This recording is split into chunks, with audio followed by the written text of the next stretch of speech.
आपल्या महाराष्ट्रात उन्हाळा आला की वाळवणीचे पदार्थ करण्याची परंपरा आहे। त्यात पापड, कुरडई आणि खास करून साबुदाणा बटाटा चकली यांना खूप महत्त्व आहे।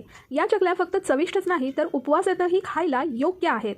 आता प्रत्येक जण या चकल्या वेगवेगळ्या प्रकारे करतात, तर मी आज इथे याची थोडीशी वेगळी पद्धत सांगणार आहे। या खाताना एवढ्या कुरकुरीत आणि चविष्ट लागतात की जर तुम्ही या पद्धतीने एकदा केल्या की खात्रीने सांगते पुन्हा याच पद्धतीने कराल। इथे सुरुवातीला ज्या मी तळलेल्या आहेत ना, त्या दुपारी उन्हातून आणून लगेच तळलेल्या आहेत, म्हणून या चकल्यांचं टेक्स्चर तुम्हाला व्हिडिओमध्ये असं दिसतंय।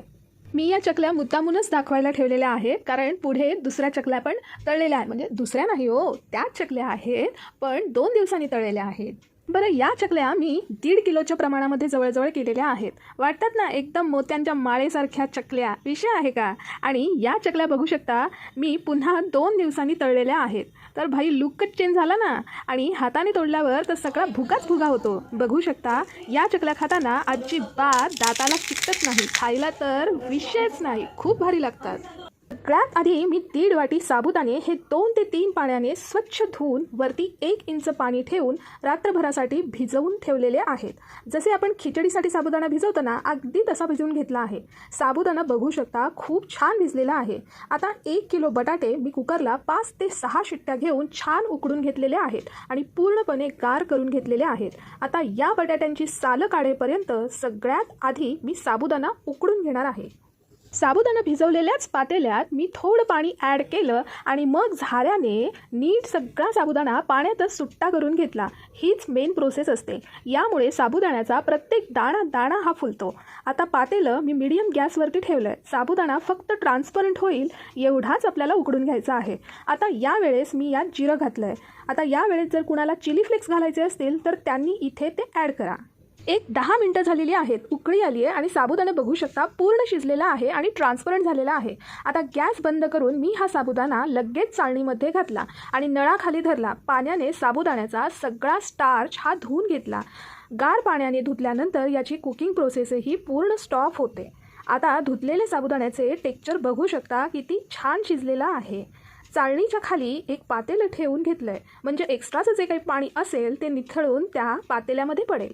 एकदम मोकळा मोकळा साबुदाणा झालेला आहे, जिरं पण नीट शिजलेलं आहे, व्हिडिओमध्ये बघू शकता।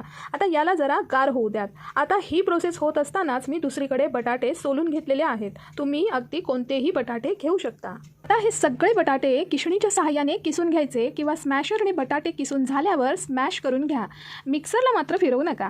आता सगळे बटाटे छान किसून झालेत, काही गाठी राहिलेल्या आहेत त्यासुद्धा मी हाताने मळून मळून मोडून घेतलेल्या आहेत, कारण बटाट्याचे मोठे तुकडे राहिले तर चकलीच्या सोऱ्यामध्ये अडकतील, त्यामुळे पूर्ण बटाटा हा मॅश करून घ्यायचा किंवा वाटीच्या सहाय्याने सुद्धा तुम्ही मॅश करू शकता।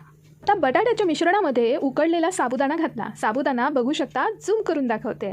आता या मिश्रणात मी 3 चमचे बेडगी मिरची पूड घातलेली आहे, किंवा तुम्हाला जेवढं तिखट हवंय अगदी त्याप्रमाणे तुम्ही घालू शकता, किंवा कुणाला जर हिरवी मिरची वाटून घालायची आहे तर त्यांनी इथे या स्टेजला घाला आणि चवीनुसार मीठ ॲड करून सगळं मिश्रण हाताने नीट मिक्स करून घ्या। टेक्स्चर व्हिडिओमध्ये बघू शकता। आता चकलीचा सोरा घ्यायचा। सोऱ्याला मी अजिबात कुठेही तेल किंवा तूप लावलेले नाही आणि चमच्याच्या सहाय्याने मिश्रण सोऱ्यामध्ये भरून घ्यायचं आणि चकल्या करायच्या। बरं, तुम्हाला चकल्या किती लहान किंवा मोठ्या हव्यात अगदी त्याप्रमाणे तुम्ही करून घ्या। सगळ्या चकल्या करून झालेल्या आहेत, एक दिवस घरातच सुकवलेल्या आहेत आणि दुसऱ्या दिवशी बघू शकता चकली सुकलेली आहे आणि इझिली प्लॅस्टिकवरून निघते सुद्धा। मग कडकडीत उन्हात मी छान 2 दिवस या चकल्या वाळवून घेतलेल्या आहेत।